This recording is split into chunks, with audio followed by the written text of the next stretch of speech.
It's not snow. I think this is like a very early original generation. Omega makes a run for it, running into that base when Fennec saves her, and a brawl ensues once again. The fight is pretty evenly matched. However, Fennec does take the upper hand. Omega makes her way to a pod and blasts off into space. This pod reminded me a lot of Vegeta's pod. Loving the Dragon Ball Z vibes. Thanks, Dave Filoni. When it starts to descend, eventually on its way to crashing in the planet. Fennec gets the upper hand, escapes from Cad Bane. The Bad Batch pick up Omega in the nick of time and save her. Fennec then enters her ship. She receives a transmission. Nala Se requires an update. She tells Nala Se that the clones are in the hands of the Bad Batch, and Nala Se tells her to not go after Omega. That as long as she's not in the hands of Lama Su, she will be safe. So we see that clearly here, Nala Se loves Omega like a daughter, and hired Fennec behind Lama Su's back to protect Omega, to essentially thwart any bounty hunter from taking Omega, kind of like a savior, so to speak. Omega worries that Kamino will keep sending bounty hunter after bounty hunter for her, and Hunter tells her that they can send any hunter in the galaxy at them, and it won't matter. He will protect her. Now this makes me think of Boba Fett and any of the other bounty hunters that they can send, like Boss, Kadenko, IG-88, maybe some other ones that we've seen in the comics, or others that we don't know about yet. But they did say that they don't know where Boba Fett is, as he disappeared at the start of the Clone Wars. So who else could they send after Omega? Let me know in the comments. I'm really stoked to see where this story goes. This is just building up. The first couple episodes, yeah, maybe they were slower, but these are really now in the nitty-gritty. I think we'll eventually see later. Can't wait to see what happens with Crosshair. Does he get his chip out? There's so many different things I'm clueless of right now, but I'm just feeling to know what will happen. I think, and this is my theory, eventually Crosshair will sacrifice himself for his brothers. Nala Se sacrifices herself for Omega, and possibly the entire Bad Batch, or most of them, sacrifice themselves for one another and Omega as well. When being trained by Boba Fett and don the white Boba Fett armor and Sid's shop, which are just sitting around there, which would look really sick. I could see even Vader coming in, Bad Batch having to fight him and use it, because where have the groups so high in that? They were so much for Bad Batch. So let me think. Thank you so much for your time. We were watching this breakdown. If you like this video, it helps me out. Just check me out on Spotify, Apple iTunes, and Amazon, and of course, the Star Wars theory forums at Star Wars. Check out my new work. Drop tomorrow. Next time.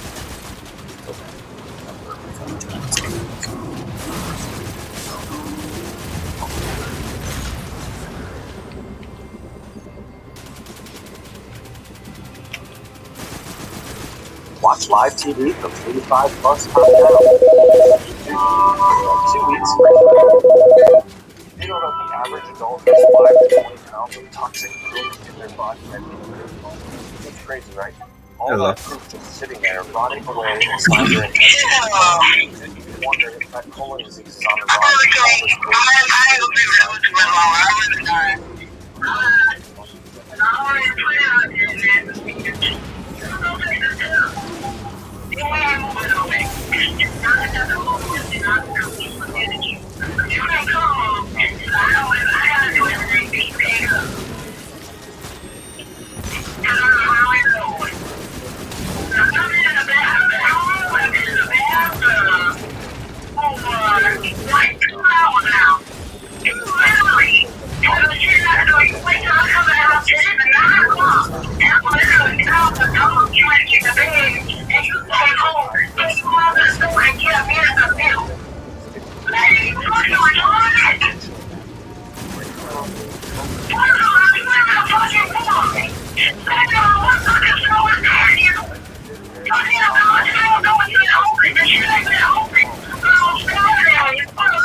Yeah.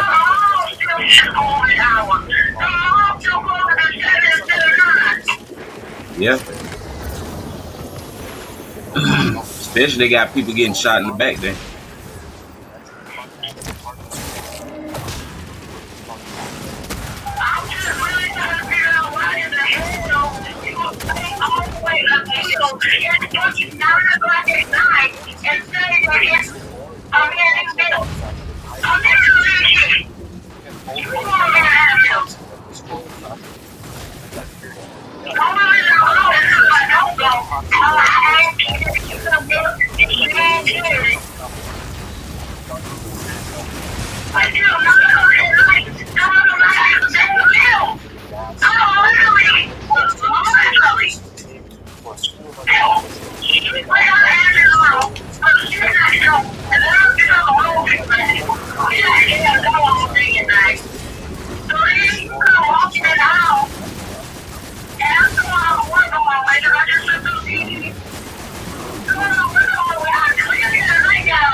Yep. Sunday starts a brand new week.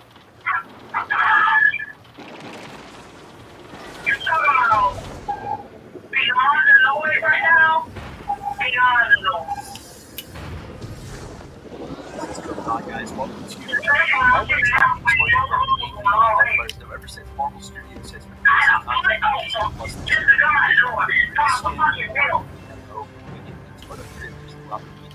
every episode in the shape of 15 second clips, sometimes a full minute, or that is problems and mistakes, most notably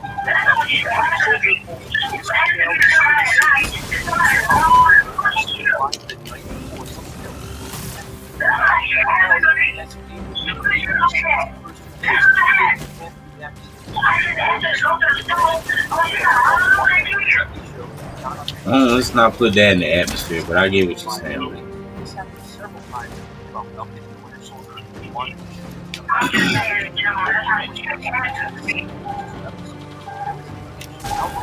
However, it's happening again now for episode 4, presumably.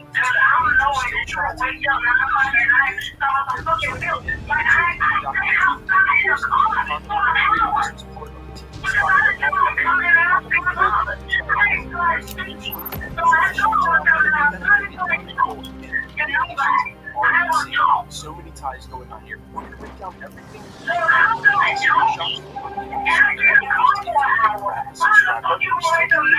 Station 5, now at 900,000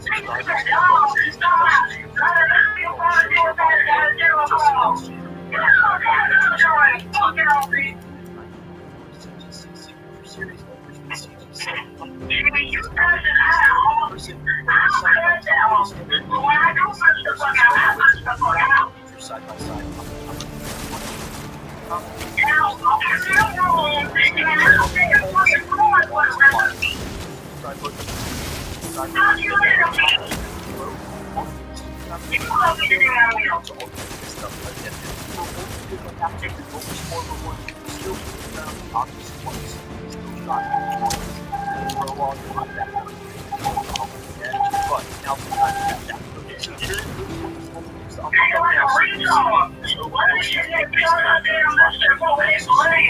By itself, this isn't a reveal of Ignite, although I would say no, she wasn't really trying to show me. This one, this is Agent, or at least what looks like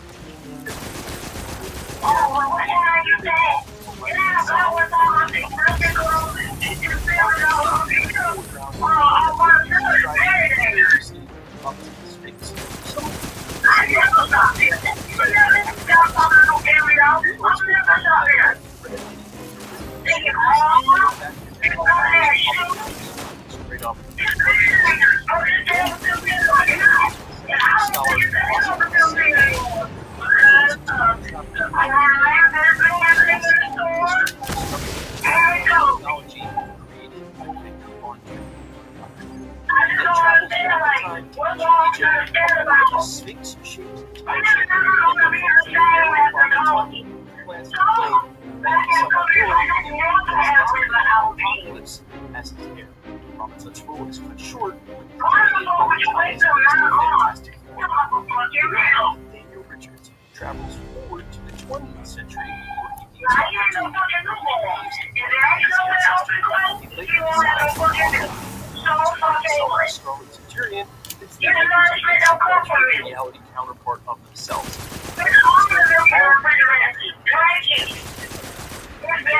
tries to return to the 31st century where he's originally from, but only 5,000 years. Just weapons and no find it simple to conquer the planet and span the galaxy. He reinvents himself as king of the conqueror. This future world is dying, so he decides to take over an earlier, more fertile Earth.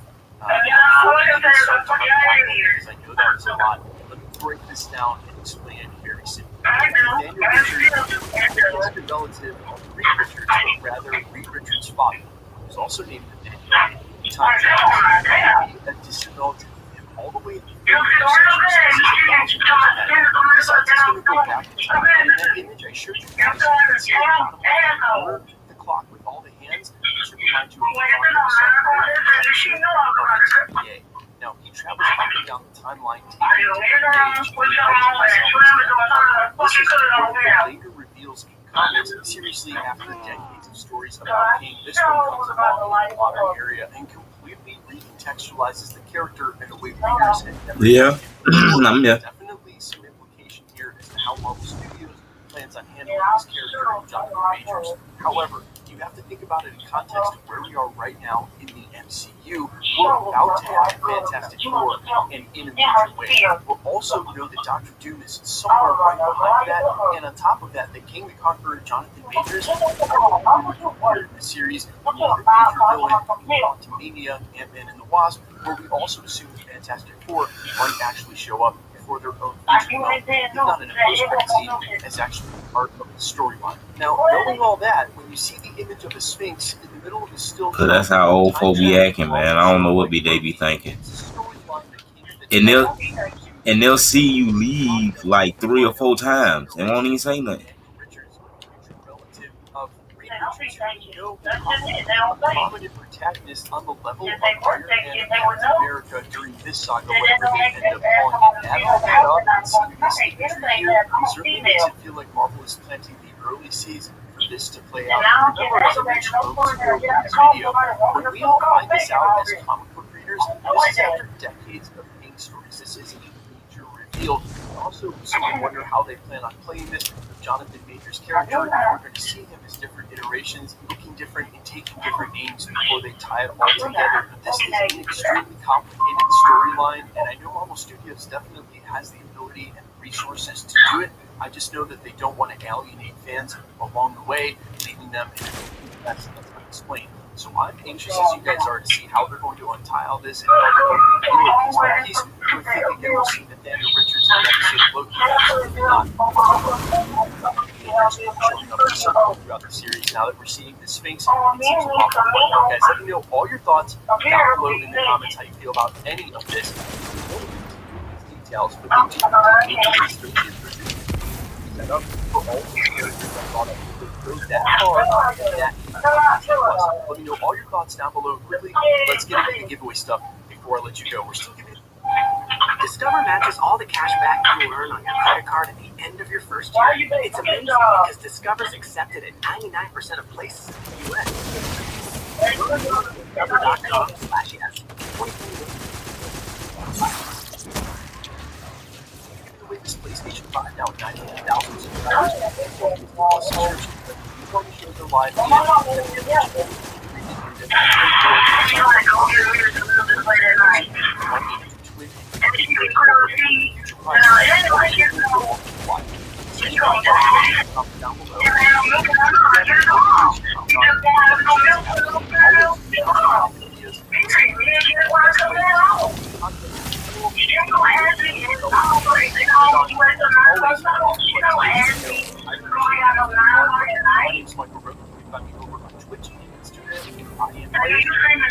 Amazon, Apple, wherever you listen to over 2 years.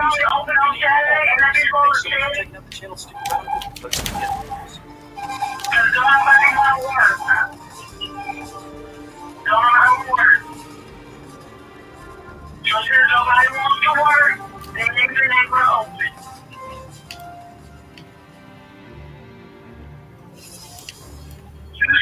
What the fuck you gonna do if they close it down down? Oh, I didn't even Welcome to the Heavy Spoilers Show. I'm your host, Paul, and it's the return of the It'll be a desert for real. Episode 9 is now up, right? And in this video, we're going to be breaking down all the Easter eggs, things you missed, and hidden details of the show set in the galaxy far, far away. We're now at the latter end of the season, so it's going to be interesting to see how things develop when the show goes. Now, from this point out, it's both spoilers ahead, so if you haven't had a chance to check out the latest episode, then I highly recommend you take it for the C3PO. Also, smash a thumbs up button if you've been following us for the last 9 weeks, as it's the greatest way to support us for free. And I always think you're the best. With that out of the way, thank you for picking this. Now let's get into it. Anyway, the last episode saw the battle of Raka, and it was in vain showing Raka just saying it would be left at their legs. They're really do whatever they can to make sure that nobody can lay a finger on Omega, and it's definitely something that's made them realize they have to fight back. Interestingly, we also saw that the Empire was slowly starting to take over all production control as an organization. They pretty much put their core faith in the fact that the Republic would want to buy soldiers from them forever, but they didn't account for the war ending, which would of course massively change things. Because they're so reliant on imperial money, they now have to cater to their every need. It's going to be interesting to see what side they go down. They really have the opportunity to either keep playing up in the Empire in order to try and make whatever money they can from them, or they could make a firm stance and say, screw you guys, don't lay a finger on her. That kind of takes us to the episode, which to me feels far more urgent than any of the other entries so far. Now, the entry is called Bounty Lost, which, spoiler alert, is because the big bounty is lost. Fortunately, we open with Crosshair chasing the Bat throughout the skies, attempting to gun them down.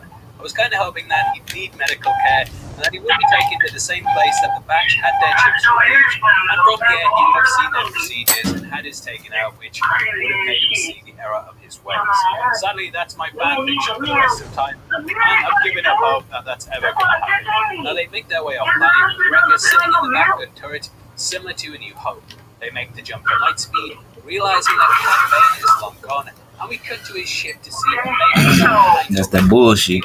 That seems very similar to barriers in the Phantom Menace. Yeah, and I call you yelling, he's like, what the hell? I know what's the thinking. What the hell are you? Holding his leg after having him blown off in the shootout last week. We get a that the Kaminoans were the one who hired him, and they I know it's not directed towards me, but unmarked credits. I know it's not directed towards me. Slowly starting to seize currency, lock the borders down, and put a tight grip around the population.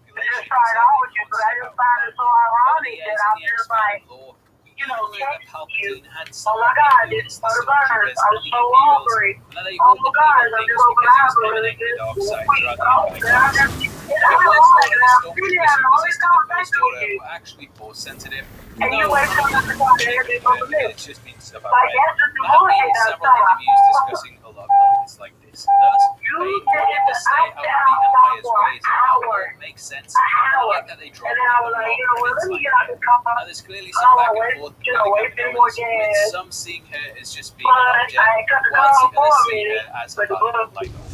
Much like Grogu, the cloners want her genetic material, and it's revealed that she's very, very special. So far, she hasn't exhibited any force powers per se, and in this episode, I feel like that's just one way is send 12 new Nero to meet Bane, and on the ship Omega offers to fix the At first, he doesn't want to do it, but eventually he confirms that she escapes. Now, back with the Batch, they go through the files of Bane, all the time they tried to Palpatine. There was even an episode in the Clone Wars where he took control of the Senate and ordered Eva a prisoner. Not the main saga, and no one cared who he was until he put on the hat. But Bane is a great character, and I'm so glad he's in the show. After analysing Omega's genetic profile, Tech realises that she has first-generation DNA. So get rid of those Palpatine clone theories right now, and she's more like the female version of Boba Fett. Technically, she might even be classed as a sister, and this shows the value that she has. Remember that Boba was called the Alpha, and this will explain since Django died in London, but over time,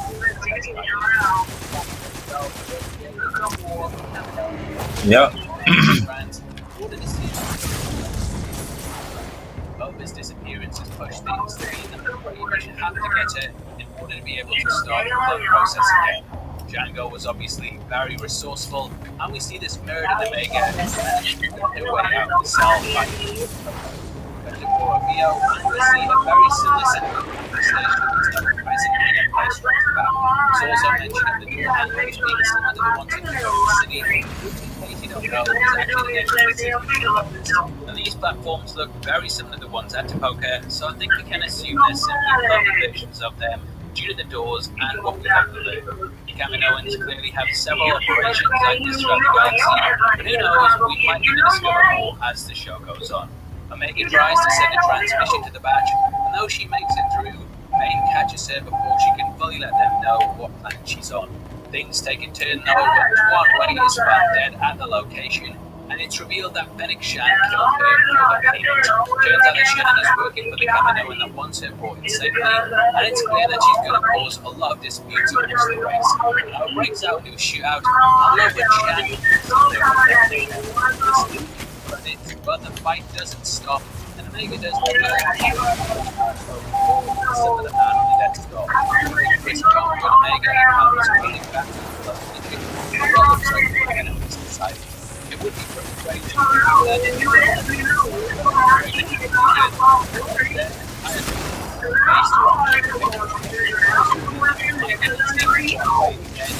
who knows, they may have chips in their heads. I think that's really the Prime Minister.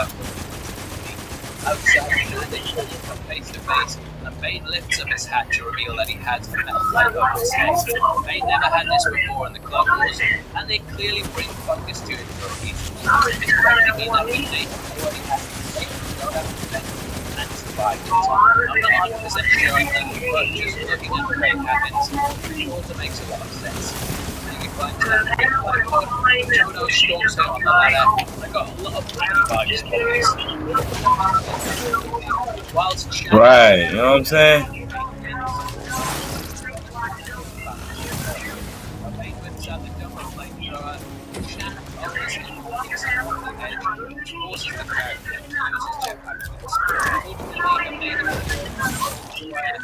She's saved by the batch who pulled her through the coverage. Similar to what Luke was pulled through in The Empire Strikes Back. She's devastated that she's being hunted, and Oda breaks into her that she's so valuable because of her DNA. We discover that Shan Shakti Bane's ship, and that she may be hiding in the future in order to protect Omega. As long as Omega is safe though, that's all that matters, and after coming face to face with the Kaminoans, she realizes she doesn't want that fight. He makes a promise that he will protect her no matter what, and I actually think some more bounty hunters popping up in the show at the point. You're crazy, man. I'll be happy, but it's the episode as for my thoughts on the series, I really feel like they're taking things in directions that I wasn't expecting. No other months have talked about how this show is very much about conformity versus independence, but I also feel that it has other themes going on with it, such as what it means to be human versus what it means to be used as a machine. Star Wars to me has always been about the rise and fall of Darth Vader, and then ended up becoming a twisted, emotionless machine that carried out orders without question. However, Luke managed to bring him back around and remind him of what it means. This is something that is layered throughout the saga, and it's sort of like poetry.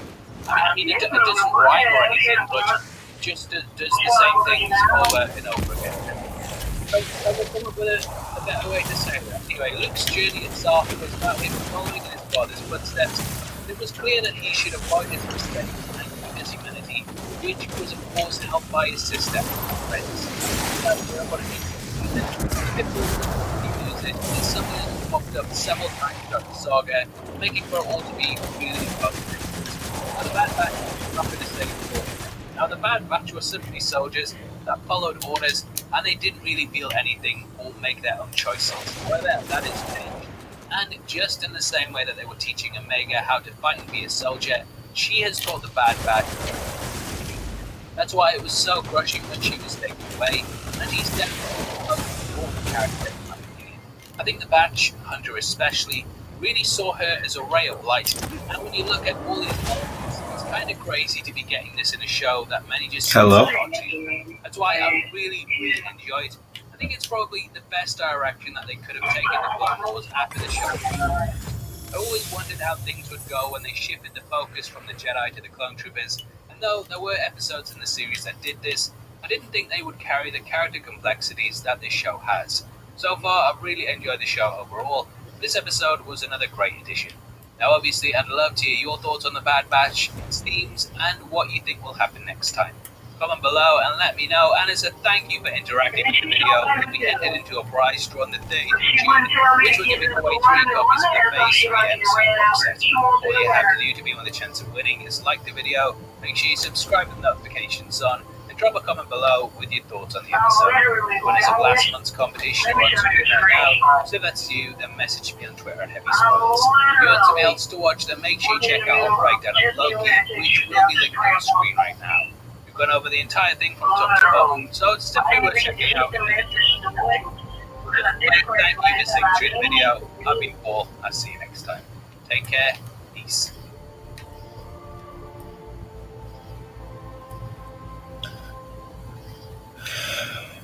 We make USAA classic checking for members like Cassie, which is no nonsense. It makes every dollar count. With no monthly service fees, USAA helps her keep more of her money. For what matters most, USAA. What you're made of, we're made for. I know, we spend a lot of money on you now. We do. Way too much. We spend a lot. Because if we go out on a weekend, we'll spend at least, if we stay in town, we still spend it over other football.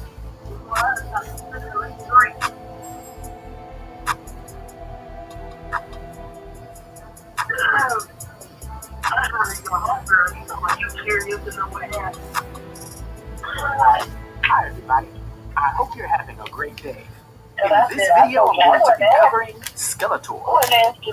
Now, he made his first appearance as a toy created by Mattel that was released in 1981. He's the main antagonist of the Masters of the Universe franchise, also being the absolute nemesis of the hero. Skeletor's real name is Kilgore, also going by the alias Lord of Destruction. And he's a half-breed gar male that stands 6 feet 1 inch tall and weighs 215 pounds, having a skull for a head and therefore having no hair and no eyes. But he does have a distinctive blue skin. Now, Skeletor's backstory is a bit disheveled, having various changes over the years from his initial mini-comics, DC Comics, Marvel Comics, Image Comics, Dark Horse Comics. Sounds stupid already. Various iterations throughout animated series, but what we consistently see is that he is absolutely evil, selfish, and sometimes comical. Often taking pleasure in brutalizing his minions, wreaking havoc just for the sake of doing it, and even making promises just so that he can break them. Matter of fact, the only being that he's consistently shown to have a reasonable relationship with is his giant feline known as Panther, which is the equivalent of He-Man's battle cat. We can also say with certainty that Skeletor is the most powerful sorcerer in the franchise, having a wide array of dark magical powers that he pretty much adapts to whatever he wants. But more often than not, he uses Skeletor to build vast strength to alert considerable levels, albeit not quite to the level of He-Man, much to Skeletor's frustration. He operates out of a base named Space Mountain, and whenever he goes into battle, he usually carries his weapon of choice, which is his axe. this can help him focus his magic and abilities to a much higher degree than normal. And when this is combined with the fact that he's a highly proficient physical combatant, as well as having a genius-level creative engineering mind, Skeletor is more than capable of holding his own against the powerful He-Man. Now, we've learned that Keldor was the son of King Nero, having the same father but different mother than his brother Randor, who would later become king, which would furthermore make Skeletor He-Man's uncle. Generally speaking, throughout all continuities, Keldor would end up training under Hordak, even at a young age having the ambition to become the most powerful sorcerer in the universe. Hordak was the powerful ruler of the planet Earth, which was a neighboring planet of the well-known Eternia. Make a lot of people happy. It would be revealed that Keldor's extreme mystical ambitions would lead to him disappearing. What you mean she stole your whole folk? Set his sights on overthrowing his brother and taking control of the entire planet. And whether he got his skull-like appearance from a blood curse or from a backfired acid bolt, once he got his bare bone in, he was all in as Skeletor. His maniacal quest for power would eventually lead to him Light the post or something first, at least, you know. Setting his sights on the power of Castle Grayskull, learning that the extreme mystical energies within it could boost his powers to almost limitless levels. Unfortunately, this would set him at odds with his long-lost nephew, Prince Adam, aka He-Man, the most powerful man in the universe, who himself derives his powers from Castle Grayskull. Yet, despite countless defeats at the hands of his nephew, it's worth noting that Skeletor has never been permanently defeated himself, and he has the determination to try to always wins. Due to his powers and abilities, influence on the Masters of the Universe franchise, for my 1 to 10 rating, I'll give Skeletor a rating of 10, which is a legendary rating. I hope everyone enjoyed this video. I'll talk to you next.